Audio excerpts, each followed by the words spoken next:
Emissoras de rádio do Sistema Jornal do Comércio de Comunicação. Pernambuco ao vivo. 3421-3148. Rádio Jornal. Pronto, começa o debate. Entrando direto com o vice-presidente da Associação Nacional de Educadores Financeiros. É isso, doutor? Enfim, Associação Brasileira de Educadores Financeiros. Doutor Rodrigo Azevedo, a educação financeira é uma coisa objetiva, eu posso dizer, bom, ser educado financeiramente é isso. Tá.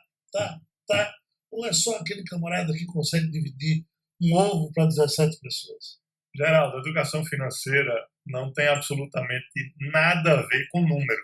Muita gente confunde isso. A educação financeira é 100% subjetiva. Nada se relaciona à ciência da economia, por exemplo, né? A educação financeira não é uma ciência exata. É 100% subjetivo porque ela decorre do comportamento que a pessoa tem em relação ao dinheiro dela. Como é que a pessoa não apenas destina cada centavo do dinheiro que ela recebe no mês, mas também, mais importante e mais delicado, o que a pessoa faz com os instrumentos de crédito que o mercado fornece a ela. Que muita gente pretende manter um determinado padrão de vida com base em linhas de crédito ao invés de, em razão do que efetivamente ela percebe no mês. Então, a educação financeira é 100% subjetivo. Para cada pessoa existe um caminho diferente a ser seguido, porque cada pessoa tem um comportamento peculiar em relação às suas receitas e em relação às ferramentas de crédito que o mercado disponibiliza aí para qualquer um. Agora, isso vale para dona de casa, para o dono de casa, para criança, para criança, geral. Isso vale para a criança que recebe aqueles R$5 para lanchar na escola, até o idoso de 80 anos que recebe a sua aposentadoria. A educação financeira é simplesmente destinada a 100% da população. E isso você vai acostumando desde pequenininho? Desde pequenininho. Hoje, em Pernambuco, eu posso dizer a você que a gente tem algo em torno de 60 escolas já trabalhando a educação financeira com a criança, no ensino fundamental. Nós temos escolas públicas e escolas privadas trabalhando a educação financeira em Pernambuco. No Brasil, a gente está presente no Brasil inteiro. Tá? Educação financeira. Quando eu falar gente, eu digo o tema educação financeira.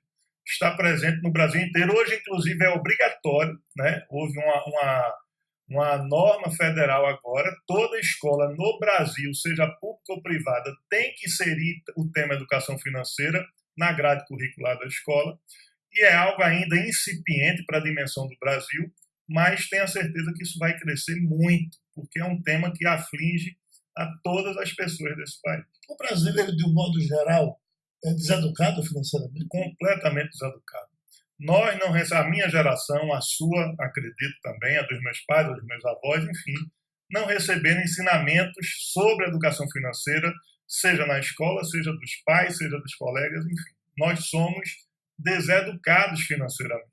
E o objetivo, a necessidade de trabalhar a educação financeira com a criança é justamente isso, para que essa criança se torne um adulto financeiramente educado. Né? E a gente divide em educação financeira quando o público é criança e reeducação financeira quando o público é adulto. Né? Então, como o brasileiro historicamente não tem esse tema educação financeira na sua vida, nós somos sim deseducados financeiramente. E o que fazer, doutor, para tentando educar meu filho financeiramente, eu não transformo ele no suvina? Não tem nada a ver com suvina. Não, a educação financeira não é simplesmente guardar dinheiro. A educação financeira é saber identificar o que você está gastando simplesmente pelo desejo de consumo imediato e o guardar dinheiro para conquistar algo que você efetivamente pretende conquistar num determinado espaço de tempo. E para facilitar esse entendimento, a gente divide isso, usa primeiro a expressão sonho, a realização de sonho, para ficar algo agradável, para que a pessoa entenda que vai realizar um sonho. E esse sonho que pode ser realizado no curto, médio e longo prazo. Curto prazo seria até 12 meses, médio prazo de 5 a 10 anos, longo prazo acima disso.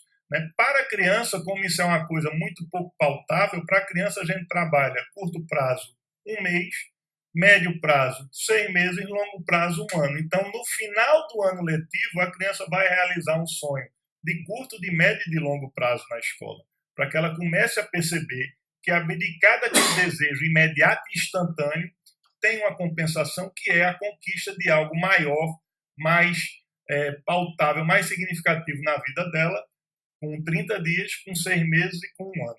E no seu dia a dia, já encontrou alguém que não gosta de dinheiro? Dinheiro não é uma chatice. Então, a gente tem vários perfis de pessoas. Tem aquelas pessoas suvinas que vivem para guardar dinheiro, e a pessoa é assim naturalmente, né? Ela já nasceu assim, eu costumo dizer isso. Tem aquela pessoa imediatista que o dinheiro só é interessante para ela para comprar coisas, tudo que ela vê ela quer comprar, e tem aquelas pessoas que são absolutamente zens em relação ao dinheiro, que dinheiro para ela não importa, dinheiro até incomoda. Né? Quando ela tem dinheiro na conta, ela fica sem dormir porque acha que a vida dela vai ficar ruim se ela tiver dinheiro. Então a gente tem esses tipos de personalidade. E todos precisam Todos precisam de educação financeira. Do suvina, que tem muito dinheiro guardado, mas esse dinheiro não dá absolutamente nenhuma satisfação materialmente a ele, materialmente falando a ele simplesmente se realiza em ver o número na conta do banco crescendo, e a educação financeira não é isso, mas também aquela pessoa que tudo que vê quer comprar, que a educação financeira também não é realizar desejos imediatos e instantâneos de consumo. O senhor também orienta quem tem dinheiro a ganhar dinheiro com o dinheiro? Sim, sem dúvida, porque dos perfis de deseducação financeira que nós temos é não saber aonde investir o dinheiro que a gente ganha. Né? O Brasil vive, desde a época do Império, a cultura da caderneta de poupança. E dentro da realidade que nós temos, é absolutamente, incontestavelmente, o pior investimento que o brasileiro pode buscar é a caderneta de poupança. Bom, o presidente Alberto Xavier, presidente dos contadores, certamente lida com uma clientela interessante. E quando o senhor pega um camarada desse, um empresário que não é educado financeiramente, porque a empresa dele certamente estará sempre correndo risco, né? Verdade, Geraldo. E cabe ao contador botar ordem na casa dele.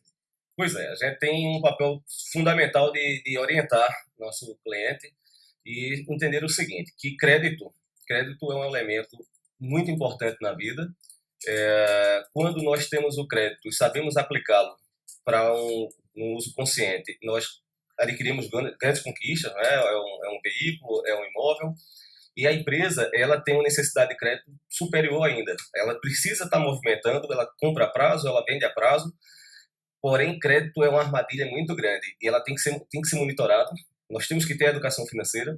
E quantas são as empresas no Brasil que fecharam as portas? Por quê? Porque o custo financeiro das operações de crédito superaram a geração de caixa das suas operações de compra e venda, de prestação de serviço. Então, crédito é parte da educação financeira e tem que ser, Geraldo, um cuidado muito grande. Mesmo nas empresas, nós deveríamos trabalhar única e exclusivamente com uma linha de objetividade muito grande, comprar em cima de uma curva ABC de giro de mercadorias, mas a emoção também transcende. O empresário, ele imagina, ele tem isso no feeling, ele enxerga um novo produto e ele diz, vou apostar com maior ou com menor rigor, e deixar a mercadoria parada nos seus estoques é um custo financeiro absurdo que traz prejuízos imensuráveis. E quando trabalhar para pagar imposto, o senhor certamente já pegou aquele empresário que diz, eu detesto pagar imposto. Eu tenho um amigo que diz assim, eu adoro roubar o governo. E não é assim. Não pode. Imposto tem que ser levado a sério. Tem que ser muito a sério. Inclusive o seguinte, o custo de refinanciamento tributário no Brasil é muito alto.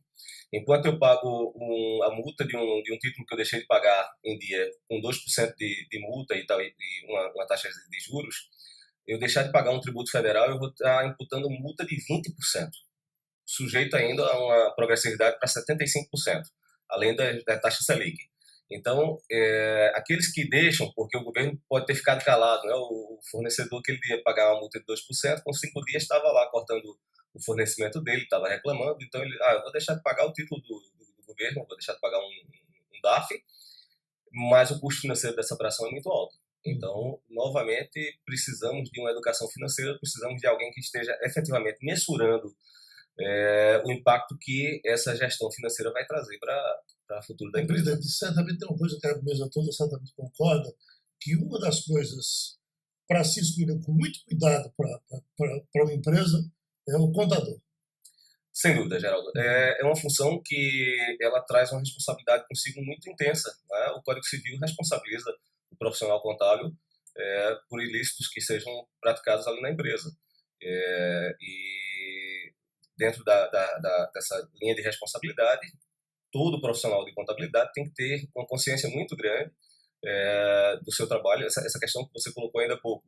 Aquele que não gosta de pagar imposto e parte para uma sonegação, esse não pode ser um empresário cliente de um profissional da contabilidade, porque você vai terminar pagando pelo ilícito do outro. Lógico que no Brasil, em virtude da nossa complexidade da legislação tributária, nós temos os chamados planejamentos tributários.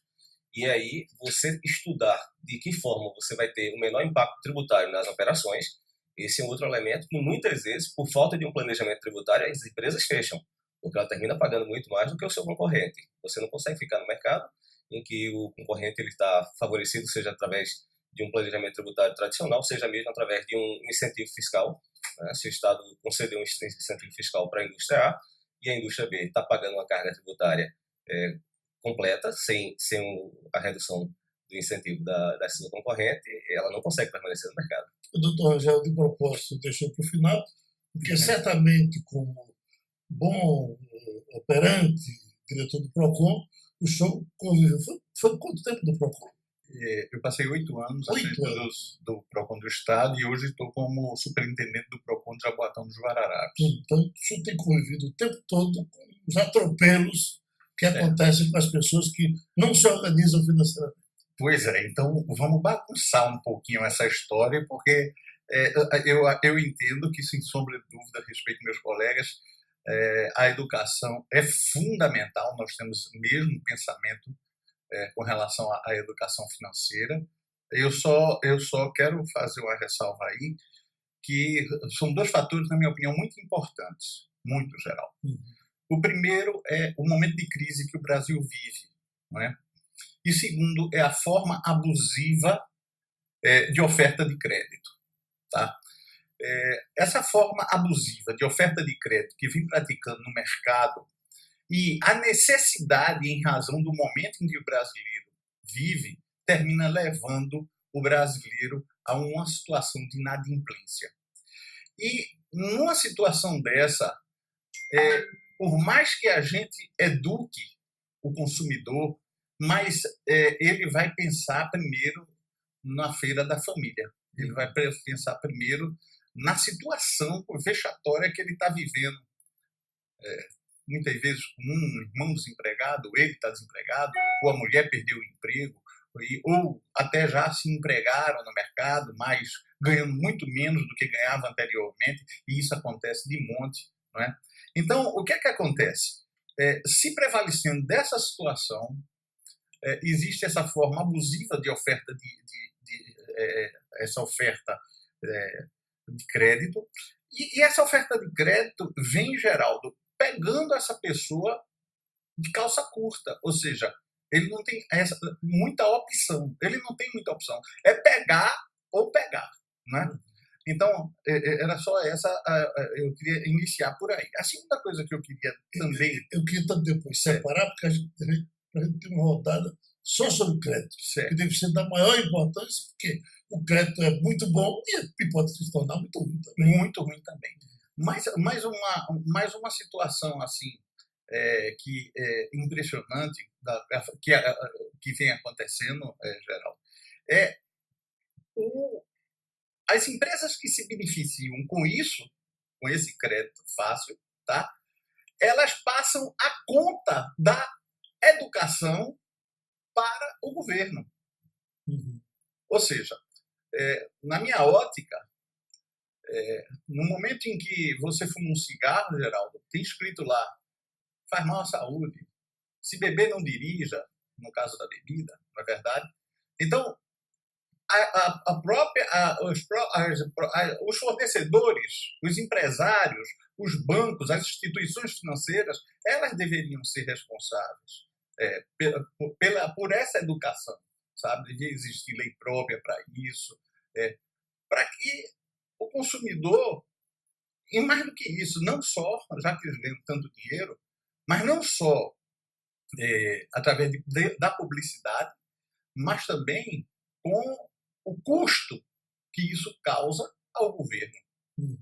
Porque a grande verdade é que, tudo bem, mas vai haver, a partir de agora, por força de lei, ou normas, tá certo?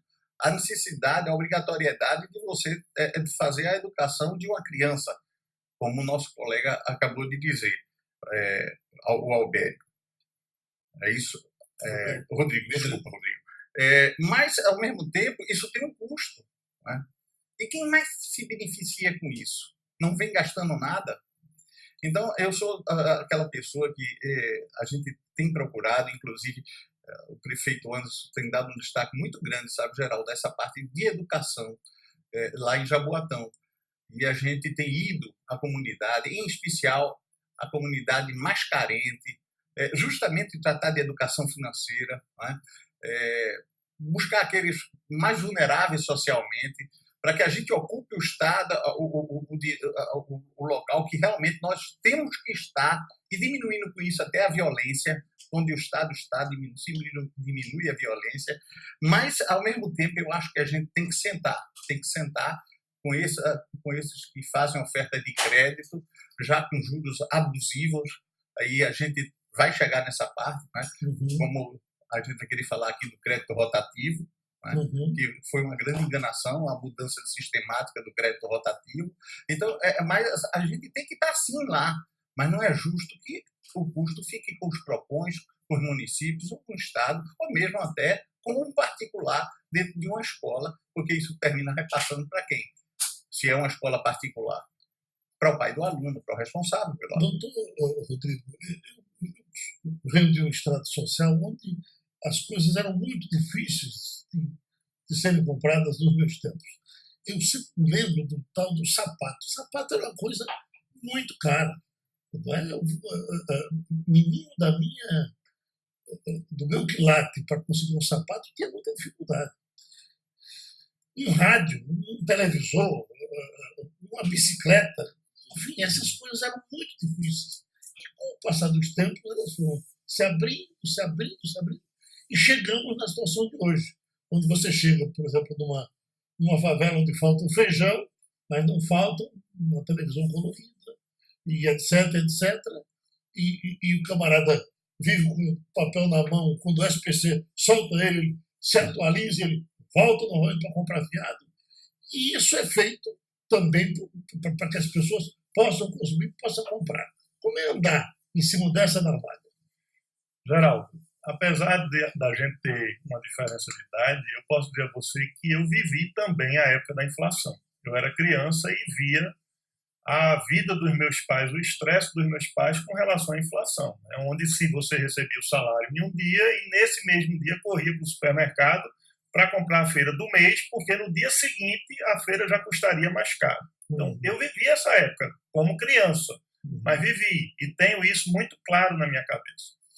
Não tenha dúvida que a estabilidade econômica trouxe um benefício enorme para o Brasil, claro, óbvio, e não tenha dúvida que as ferramentas de crédito é um ganho imenso para o brasileiro. Entretanto, as consequências dessas ferramentas de crédito, longe da educação financeira, elas, ao invés de bem, trazem um grande malefício para toda a sociedade.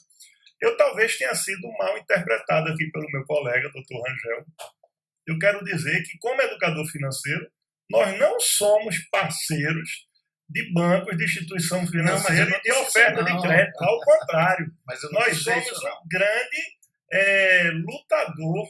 Nós lutamos permanentemente nos cursos, nos treinamentos, as crianças, enfim, contra essas ferramentas de crédito. Porque Se você for para um país desenvolvido, onde a economia já há muitos anos é estável, enfim, você não tem essa história de ir num supermercado, numa loja e comprar uma televisão em 12 vezes no cartão de crédito. Isso não existe lá. Ou você compra à vista, ou você guarda dinheiro para comprar à vista. Não tem alternativa de parcelar essa televisão em 12 parcelas. Isso é péssimo. Pode parecer bom, mas isso é péssimo, porque as pessoas deseducadas financeiramente pensam, a parcela cabe no meu bolso, então eu posso comprar. Só que elas esquecem que, igual aquela parcela pequena que naquele momento ela acha que cabe no bolso dela, ela tem centenas de outras pequenas parcelas que, somadas, vão torná-la inadimplente. O cafezinho que ela toma depois de uma refeição pode ser um dos motivos da inadimplência dela. É um pagamento geral. O que está acontecendo hoje é o seguinte, é que você paga o carnê do sapato, o carnê da escola, é o carnê, como ele falou, da TV, é o carnê, e faz uma bola de neve gigante, né? Aí fica pendurado e, o pior, com juros verdadeiramente abusivos.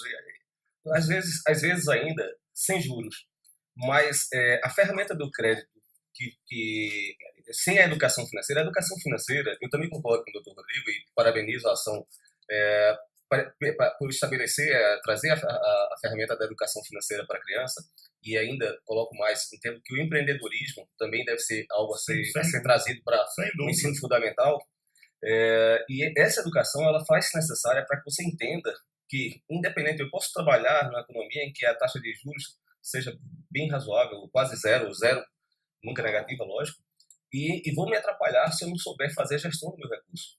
Então, a necessidade de aprender a gerir, lógico que discutimos até a situação de 1994. A educação, tá? E eu não estou dizendo ao contrário. Sim, sim. Né? Mas eu acho que passa também... Não é? O Brasil ele viveu uma época de grande inflação, então, 94 para cá, que nós absorvemos aí a estabilidade da moeda, e tornou-se mais fácil nós sermos gestores, aprendermos a fazer uma projeção do recurso. Lógico, naquela época que você recebia o salário, tinha que correr para o supermercado, colocar uma despensa lá, abarrotada de itens que tinha que se preocupar, inclusive, com validade, vencimento. Um freezer para guardar carne o mês todo. E tornava muito mais difícil você fazer a gestão das finanças naquele período. Né? Mas faz hiper necessário hoje que a criança aprenda a saber o poder de potencialização de um capital reservado. Isso. Né? Quanto que eu consigo fazer, ainda jovem, reservando um determinado recurso por mês.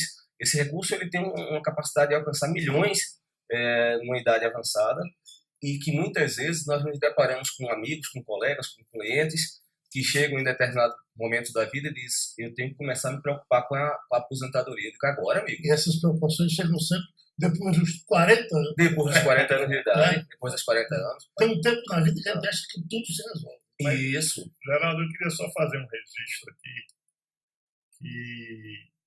para ficar claro para as pessoas que estão ouvindo a gente. Não existe essa história de essa televisão custa, sei lá, R$120 por mês em 12 meses sem juros. Isso não existe. É sem juros na parcela, mas o juro já está no preço. O empresário, o dono da loja, ele não vai comprar uma televisão do fabricante à vista e parcelar para o cliente dele em 12 vezes sem acrescer o custo financeiro dessa operação. Mas, doutor, se eu chego para ele e digo: não, eu compro à vista e compro pelo mesmo preço, eu não estou perdendo dinheiro. Não, isso não vai acontecer, porque se você chegar para um lojista e vai dizer: eu quero pagar à vista, ele vai reduzir consideravelmente o preço. Pois eu já cheguei para diversos. Eu também acho que nossa lei foi alterada recentemente. Parece que é um diverso e o cara me torou pelo meio. Aí você não Eu tenho algum a dever, fui lá e comprei. Aí você não compra, Geraldo. O caminho amiga, é o seguinte: a concorrência é ampla.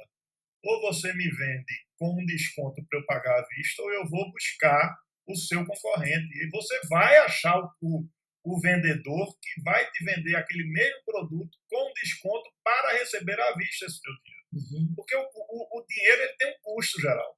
Geraldo, eu queria só chamar a atenção o seguinte. Em nenhum momento eu falei que eu sou contra a educação. Ao contrário, a gente acabou de conversar aqui, inclusive dizendo que a gente está fazendo isso de uma forma muito forte dentro do PROCON, lá no Jaboatão. ponto, parágrafo na outra linha, como dizia minha professora de português. O que eu estou trazendo aqui é que é muito mais difícil você manter essa educação financeira com o que está acontecendo hoje no mercado, principalmente a oferta excessiva e de forma abusiva de crédito, tá certo? Então, a gente percebe claramente que a pessoa termina... Olha, crédito, você já viu crédito para endividado, e quem está nos órgãos de restrição de crédito no Brasil tem, tá certo? Agora, com juros absurdos. Ele joga na inadimplência. Então, é isso que eu estou dizendo. E a outra coisa tem gente ganhando muito dinheiro com isso. Então, eu acho que a conta tem que ser passada para essas pessoas, para essas empresas. E não são. Doutor Angel, não tenha dúvida que a gente precisa realmente de uma regulamentação sobre essa forma abusiva de se cobrar juros no Brasil. Isso é ponto.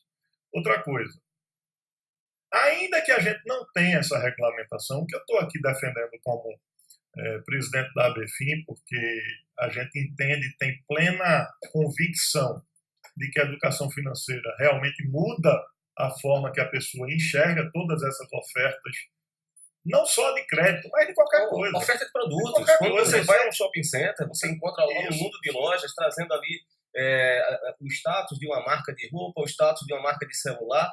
E aí, Geraldo colocou ainda há pouco, chega em determinadas comunidades que você vai encontrar a ausência do feijão na panela, mas você não vai deixar de ter o crédito da telefonia celular, você não vai deixar de ter determinada marca de produtos. Por quê? Porque isso tudo são anseios naturais do ser humano.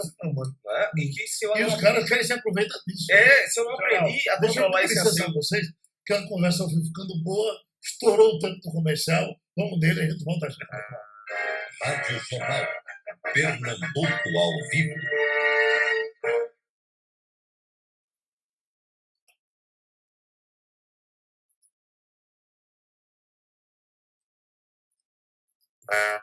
Emissoras de rádio do Sistema Jornal do Comércio de Comunicação. Pernambuco ao vivo. 3421-3148. Rádio Jornal. Eu quero saber, Sandra de Olinda, pergunta aos seus convidados se eles conhecem essa forma de juntar dinheiro chamada de sorteio.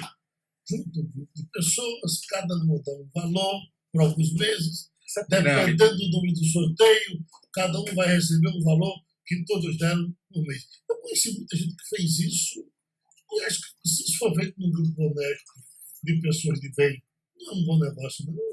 Eu vou colocar o seguinte, no mínimo,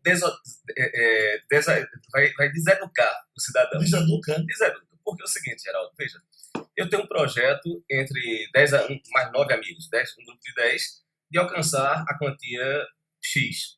Se, naturalmente, eu vou fazer reserva de um décimo de X, ao final de 10 meses eu tenho que todos os amigos terão a mesma quantia. Sim. Né? O sorteio é o antigo consórcio que se fazia também em época de inflação elevada, se juntava grupos de amigos, olha, cada um vai comprar um videocassete, a gente vai dividir aqui a parcela e todo mês um compra. Isso virou um negócio comum para muita gente. Virou um negócio comum.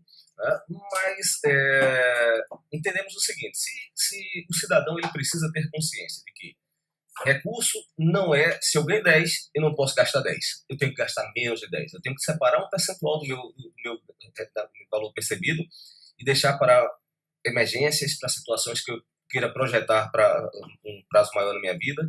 E aí eu estou fazendo agora grupos para antecipar um determinado recurso. Eu vou chegar, vou ser o sorteado, a pessoa de maior sorte. No primeiro mês eu recebi ali 10 vezes aquele recurso. Meu compromisso com os amigos permanece. Terei que pagar as parcelas futuras. E, além disso, existe um risco. Não é? Vamos supor que uma dessas pessoas deixe de pagar. Sim. Então, não vejo com bons olhos esse grupo. Nunca fez isso? Não. Então, olha, Tássio de Boa Viagem, qual a melhor maneira de aplicar o dinheiro para o trabalhador que quer poupar, por exemplo, R$500 por mês? Geraldo, R$500 por mês para um trabalhador que quer poupar é uma grande quantia por mês. Né? E há várias formas. Poupança é a pior delas. Por exemplo... Ainda é pior? Ainda é pior, porque eu digo pior não por ser insegura, mas é o investimento, a aplicação que menos rende para a pessoa. Né? Então, E outra coisa, você põe o dinheiro hoje, digamos que você abre uma caderneta de poupança hoje é dia 8, né? Seu dinheiro vai ficar parado até o próximo dia 8 do próximo mês, que é quando ele vai receber o rendimento. Se nesse meio do caminho você precisar tirar o dinheiro, você não vai ter recebido um único centavo de rendimento de juros na caderneta de poupança. Além de ser um investimento que menos rende, é um investimento onde você tem que esperar 30 dias para poder tirar o dinheiro. Você só pode tirar o dinheiro na data do aniversário, sob pena de você não ter rendimento. Mas vamos lá. Tesouro Direto é um dos investimentos mais seguros do país hoje, por uma razão muito simples. Se o Brasil quebrar e não pagar o Tesouro Direto, todo o resto que está embaixo quebrou antes. Então, tudo que é banco já quebrou há muito tempo antes do Brasil quebrar. Então, Tesouro Direto é um investimento extremamente seguro, dá um rendimento muito melhor que a poupança. Você pode tirar a qualquer momento o Tesouro Selic, por exemplo, baseado que rende todo dia com base na Selic. Você pode tirar a qualquer momento e se você deixar o dinheiro lá 5 dias, quando você tirar, você recebe o rendimento de 5 dias. Mas não tem que ter alguém para administrar isso. Não, é extremamente fácil. Pode fazer direto. É extremamente fácil. Entra lá no site da Fazenda, Tesouro Direto, põe no Google lá, Tesouro Direto, ele vai achar o site, vai ter todas as orientações de como investir em Tesouro Direto. Você pode investir através de sua conta do banco, que é o caminho menos favorável, porque o banco vai te cobrar para fazer isso. Foi o que eu fiz. Pronto, ou você pode investir em Tesouro Direto através de corretora. Tem inúmeras corretoras hoje, pela internet você abre uma conta, é extremamente seguro, corretoras extremamente sólidas, corretoras, por exemplo, que pertencem a bancos estruturados no Brasil, que eu não vou dizer o nome aqui para não parecer que eu estou fazendo propaganda de algum. Mas você faz isso no seu computador, através da corretora, sem ser cobrado por isso, e tem um investimento extremamente mais vantajoso do que caderneta de poupança. E detalhe, Geraldo, desculpa a interrupção, mas com R$10 você já investe em Tesouro Direto. Só vou enfatizar a importância da caderneta de poupança como forma de educação. Sim, não é? sim. Então, se eu não tenho o hábito de buscar um investimento como Tesouro Direto, ou buscar um banco de investimento, agora, muitos brasileiros estão caminhando aí para a Bolsa de Valores, preciso estudar a todo momento. É importante que cada cidadão separe ali meia horazinha na semana, 15 minutos, para ler um pouquinho sobre investimentos, porque esses investimentos, eles oscilam. Então, aquilo que é bom hoje deixa de ser bom amanhã e precisa ser alterado.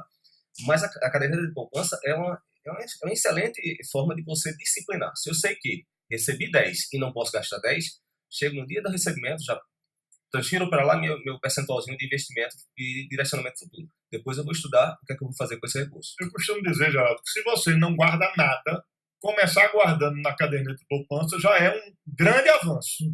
Agora, se você é um cara que já guarda dinheiro há bastante tempo, que tem lá uma boa quantia exclusivamente na caderneta de poupança, você está fazendo bobagem. Todo mês você está tendo um grande prejuízo na sua vida. Deixa eu... tanta coisa.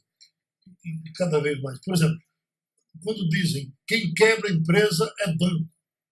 Então, lidar com o banco, que é muito importante, é onde está o dinheiro. Às vezes, dependendo de como você vai, resolve o problema. Mas quando a empresa apela para o banco, se ela não for com muito cuidado, ela termina tendo uma enorme dificuldade depois. Ou não, doutor?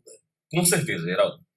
Agora, o banco também favorece muito o crescimento da empresa. O banco não é só um elemento nocivo. Ele também é muito favorecedor. Mas é aprender a gerir, saber o custo financeiro. Né? Falávamos ainda há pouco da empresa que vende lá em 12 parcelas uma televisão. A empresa está colocando ali o custo financeiro, mas ela paga também. Normalmente ela não tem um recurso para pagar o fornecedor à vista. Ela vai para o banco, busca o dinheiro para pagar o fornecedor à vista e vai repassar a cobrança desses juros. E se ela não consegue equilibrar esse custo financeiro recebido e o custo financeiro que ela está pagando à instituição financeira para fazer a aquisição, ela vai entrar numa situação desconfortável. Doutor Rangel, como resistir à simpatia de um amigo gerente de banco, de uma moça bonita que administra sua conta no banco, quando ela diz: sente aqui na minha frente, olha, compre um seguro para os seus ovos, compre um seguro para a sua casa. Às vezes é uma simpatia tão doida de você fica tão encantado com aquilo que um dia desses, quando eu menos esperava, eu estava com 2 seguros para minha casa, que eu nunca pensei em nenhum. E quando eu vi que eu estava pagando 2 seguros, o banco, é bom dizer que eu fui ao banco, reclamei e o banco estornou o dinheiro de um dos seguros que eu estava pagando. Mas você vai na onda o gerente vem com tanta simpatia que é um perigo. Tem sempre um pensamento de um cara que diz, olha, tenha cuidado com a vantagem que corre atrás de você. Você tem que correr atrás da vantagem. Pois é, eu acho assim, sabe, Geraldo? O banco, os gerentes, os funcionários, eles são treinados Exatamente. para... O objetivo dele é conseguir tirar o máximo daquele cliente. E eles, naquele momento, eles não estão nem preocupados. Vão receber de volta esse dinheiro ou não vão? E se não receber? E aí, se não receber de volta, aí existe o refinanciamento. E como não existe uma regra clara sobre esse refinanciamento, aí o que é que acontece? Aí eles colocam juros abusivos, tiram da pessoa e do consumidor aquilo que ele mais preza, né? Que é ter um nome limpo, longe do cadastro de restrição creditícia. Isso traz transtornos para ele, para a família dele. Então, coloca uma pessoa para cobrar 24 horas por dia, a cada 5 minutos, ligando para dentro de sua casa, para seu telefone celular, a fazer ameaças através de escritórios terceirizados, tá certo? E vocês vão me convir que o consumidor que está me ouvindo agora sabe bem o que é isso. Sabe bem o que é isso, né? Fica oferecendo... fica ameaçando, olha, essa é a última oportunidade, nós vamos agora para a justiça. E seu débito, que era de 3, 4, 5 mil reais, hoje está em 25 mil reais. A pessoa não pode pagar nem 5, quanto mais pagar 25. Fica louca, fica pensando que vai perder o que tem, o que não tem. Então, na verdade, é negar, e não fazer nada sem ouvir os órgãos responsáveis de defesa do consumidor, sem ouvir o Ministério Público, sem ouvir os PROCONs estadual, os municipais, né? A Defensoria Pública do Estado de Pernambuco, mostrar o que foi que aconteceu, o que de fato está havendo e por que ele está devendo tanto, né? Verificar se esses juros cobrados, né, eles são realmente justos, em primeiro lugar, e de que forma se chegou nesse montante que ele está devendo. Então, eu acho que a gente preparou aqui um bocado de dicasinha, né? O que é que o consumidor tem que fazer num momento de desespero desse, não é? Que ele está passando. Hoje, a gente vê, por exemplo, o PROCON sempre fazendo assim, olha, nós vamos fazer hoje um mutirão de negociação. É válido, é super válido. Agora, resta saber, e ele vai poder pagar? Adianta ele negociar algo que ele mais tarde não vai poder pagar, e o banco exige aí novas garantias, e dessa vez garantias reais, que facilitem a cobrança posteriormente. A gente está vivendo no dia a dia o que está passando no consumidor. Eu estou trazendo para você o problema do consumidor que chega no balcão do PROCON. Deixa eu entrar no comercial. Volta já. Rádio Jornal Pernambuco ao vivo. Emissoras de rádio do Sistema Jornal do Comércio de Comunicação. Pernambuco ao vivo. 3421-3148. Rádio Jornal. Imposto de renda que está chegando aí, já chegou, não é? Presidente Alberto Xavier, tem novidade? Temos sim, Geraldo. O SESCAP Pernambuco, ele tem uma campanha social, a campanha Declare Certo. E nós estamos sempre presentes durante o período de declaração do imposto de renda, normalmente em shoppings da região metropolitana. Começaremos nessa segunda-feira próxima, até a última sexta-feira, semana que vem, no Shopping Rio Mar, esclarecendo dúvidas sobre declaração de imposto de renda a toda a população. Então, quem tiver dúvida como preencher, esclarecer determinadas situações especiais, pode procurar. Estaremos lá com muitos profissionais da contabilidade esclarecendo essas dúvidas gratuitamente lá no Shopping Rio Mar. A partir de segunda-feira próxima. Em que horário? Durante todo o horário de expediente do Shopping Rio Mar. Ótimo. Eu tenho aqui Marcos de Casal Amarelo. Consegui juntar 15 mil reais na Caixa Econômica há 3 anos. Tenho medo de investir. Qual o caminho mais seguro para eu investir esse dinheiro. Aí Entendo que o Tesouro Direto, nesse momento, é um investimento importante para ele. eu tenho a impressão que ele quer investir fora do sistema financeiro, investir em negócios. Não aconselho investir em negócios se você não for conhecedor. Né? Falava ainda há pouco da importância de você trazer empreendedorismo como educação na escola.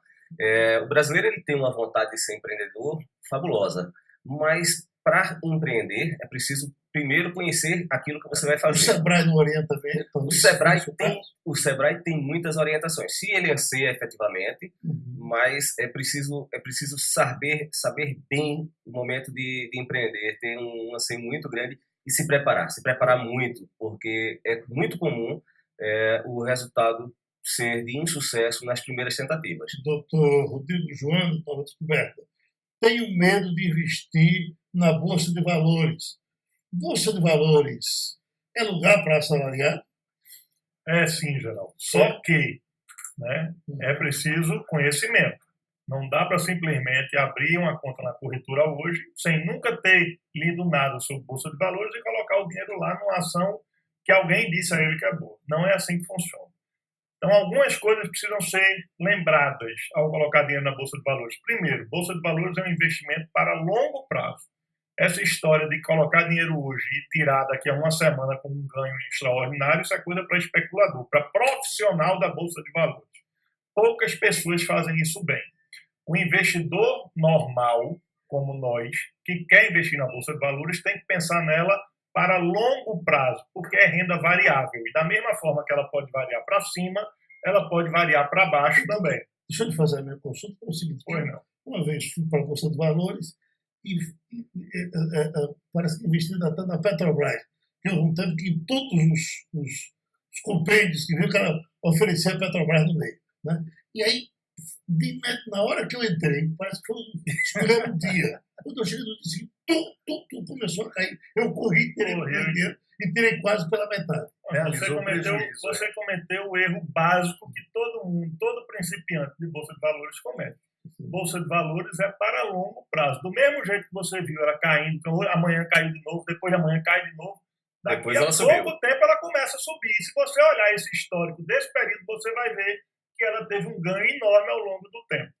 Então, toda vez que você pega os últimos 10 anos da Bolsa de Valores, que você olha os números, dá um arrependimento em quem não colocou dinheiro na Bolsa de Valores há 10 anos atrás. Doutor Pedro Nogage, doutor Rangel, é melhor abrir uma poupança num banco privado ou num banco público? Onde é que eu posso ganhar mais? A poupança é o mesmo índice, é garantido pelo governo, não tem...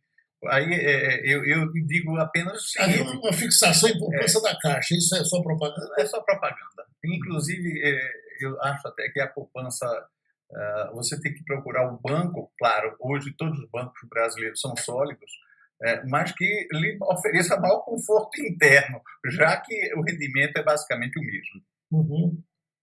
Não, o rendimento é igual para qualquer banco. Exatamente. Não existe poupança que dá mais no banco A ou no banco B.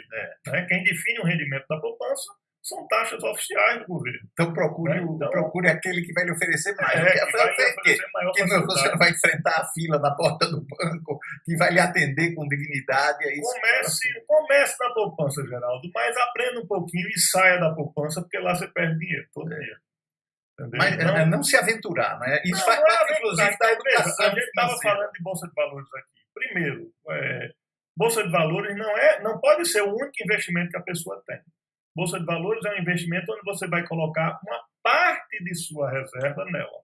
Outra parte você vai colocar em outros investimentos de renda fixa, por exemplo. Agora, eu acho que você tem que respeitar muito também qual a forma de pensar do aplicador. Sim. Se ele for um aplicador conservador, por exemplo, e não quiser nenhum risco, ele não deve ir para... Se você não quer risco nenhum, Bolsa de Valores não é o caso, exatamente. Não é seu lugar. Agora, aliado ao risco, você tem rentabilidade. Lembrando que Bolsa de Valores você está se associando. Você passou a ser proprietário em parcelas pequenas daquelas empresas que você está investindo. Uma coisa que está sendo comum nos bancos. Você entrou num banco hoje, alguém lhe puxa pelo colarinho e lhe oferece uma previdência privada. É bom negócio? Depende da previdência.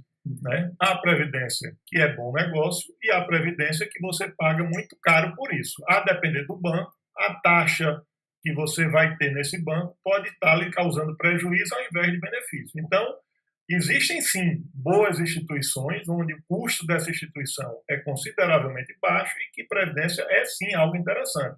Mas voltando à história, investimento é algo que você tem que ter várias cestas para colocar o seu dinheiro. Previdência privada é uma delas. E pode ser uma armadilha. Pode ser uma armadilha porque você começa dividindo em 2 tipos de previdências. A PGBL e a VGBL.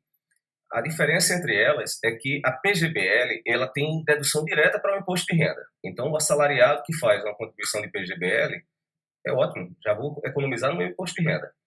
Contudo, eu tenho que saber o que é que eu quero fazer com aquele recurso, porque se eu penso em aplicar hoje, deduzir o imposto de renda hoje, para amanhã resgatar, o prejuízo é imenso, porque esse recurso ele vai ser tributado na íntegra no resgate. Não vai ser tributado apenas no rendimento, Geraldo. O total do valor aplicado ele pode ser tributado. E outra coisa, eu preciso saber, você precisa realmente de uma previdência privada? Você tem condições financeiras para bancar essa previdência privada que você vai ter que pagar todo mês? Né? Então, acho que precisa, todos precisamos. Né? Para ver se você vai aguentar pagar até o fim. Veja, previdência privada não é um lugar para você colocar um dinheiro para resgatar quando quiser trocar o carro, por exemplo. Nunca, né? Previdência é para quando você realmente não puder mais trabalhar. Então, é um valor que tem que ser pequeno, considerando o seu rendimento, e algo que você vai colocar ali para não resgatar durante um longo período de sua vida. Não é dinheiro não é lugar para colocar dinheiro para comprar alguma coisa mais na frente. Já que estamos chegando, falamos aqui no imposto de renda, em todas essas poupanças, inclusive no seguro, no Tesouro Direto, em todos eles se paga imposto de renda? Pois é. Existem algumas aplicações que elas não têm incidência de imposto de renda. Então, a caderneta de poupança ela não tem, a LCI, a LCA, né, são alguns investimentos que você não vai ter que pagar imposto de renda no ato do resgate. Muitos deles vão ter alíquotas, inclusive alíquotas variáveis. Né? Então, por exemplo, o rendimento de uma aplicação de previdência privada VGBL ou PGBL tem uma incidência em determinado prazo de 27,5%. Depois ela vai reduzindo essa alíquota. Outros investimentos, eles têm tributação de 15%. Então, o imposto de renda, a carga tributária incidente sobre a aplicação, é algo que precisa ser estudado também no momento que eu estou projetando essa aplicação. Foi bom ouvir-nos o tempo que a gente correu demais. A gente se encontra qualquer dia desse, tá certo? Sugestão ou comentário sobre o programa que você acaba de ouvir, envie para o e-mail ouvinte@radiojornal.com.br ou para o endereço Rua do Lima 250, Santo Amaro, Recife, Pernambuco.